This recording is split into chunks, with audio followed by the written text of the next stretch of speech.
Sir Isaac Newton foi um dos maiores gênios que a humanidade já conheceu. Suas contribuições à física e à matemática atravessaram os séculos e ainda hoje são a base da teoria da mecânica clássica. Olá, eu sou Leonardo Barufaldi, professor do campus Hortolândia do Instituto Federal, e esta é a segunda videoaula sobre resistência dos materiais do canal do YouTube do curso de Fabricação Mecânica. Se você ainda não viu a nossa aula inicial sobre a soma de vetores, vale a pena dar uma olhada antes de começar o assunto deste vídeo. Vamos revisar algumas das contribuições de Isaac Newton ao que chamamos de mecânica clássica, são as leis de Newton. Este conteúdo geralmente é estudado na física do primeiro ano do ensino médio. Newton foi o principal responsável pela compreensão que temos hoje das forças e de como elas agem sobre o estado de movimento dos corpos. Em resistência dos materiais, trabalhamos com forças o tempo todo. As estruturas e os elementos de máquinas que estudamos geralmente são carregados com forças ao desempenhar as funções para as quais foram projetados. Por isso é importante que a gente conheça e entenda bem as leis de Newton. Você deve se lembrar que são 3 as leis de Newton da mecânica clássica.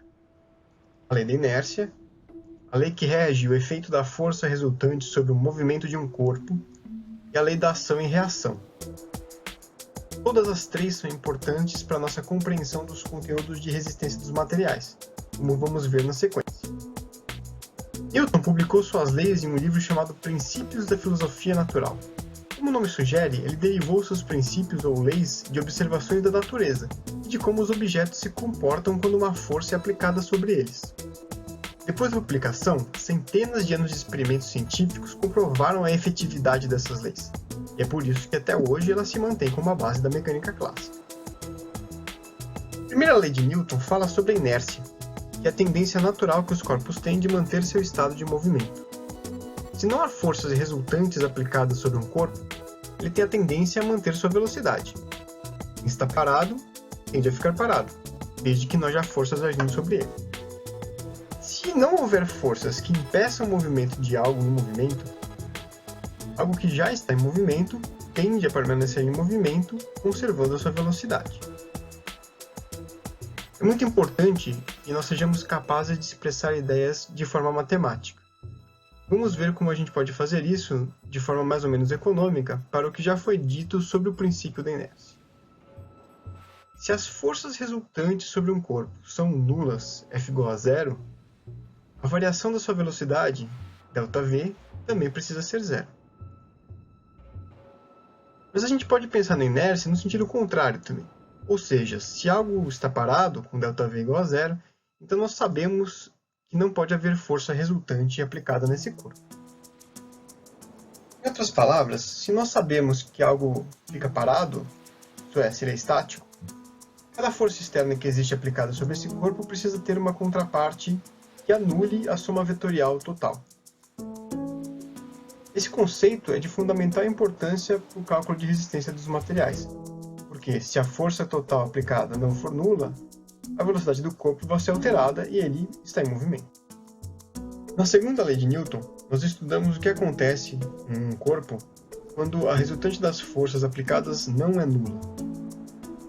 A partir da nossa vivência, nós sabemos que é mais difícil mover um objeto pesado do que um objeto leve. Newton formalizou esse conceito intuitivo. Para uma mesma quantidade de força aplicada, a aceleração gerada em corpos diferentes será inversamente proporcional às suas massas. Quanto mais pesado o corpo, menos ele acelera. Quanto mais leve, mais ele acelera. Em forma matemática, isso aparece na mais famosa equação do Newton. Força é igual a massa vezes aceleração. Lembre-se do que falamos sobre inércia anteriormente. Chamamos de inércia a tendência que um corpo tem a manter o seu estado de movimento. Como fica claro, a partir da segunda lei, que a massa funciona como essa medida da inércia. Quanto maior for a massa, mais difícil vai ser mudar a aceleração e a velocidade do corpo. E uma quantidade maior de força vai ser necessária para fazer isso. Claramente, se pensarmos na natureza das forças, vemos que elas têm um caráter vetorial. Se eu desejo acelerar um corpo parado numa determinada direção, eu preciso aplicar uma força que esteja alinhada com essa direção e apontando para o sentido em que eu desejo movimentar o corpo. Na aula anterior, vimos como lidar com grandezas vetoriais. Falamos de sua decomposição em duas dimensões e apresentamos formas robustas de fazer a soma dos vetores. Isso será muito importante quando começarmos a manusear as forças que efetivamente agem sobre estruturas reais. Finalmente, a terceira lei de Newton nos conta um pouco do que acontece quando existe uma interação entre dois corpos. Quando um corpo exerce uma força sobre outro, esse primeiro não está imune à interação.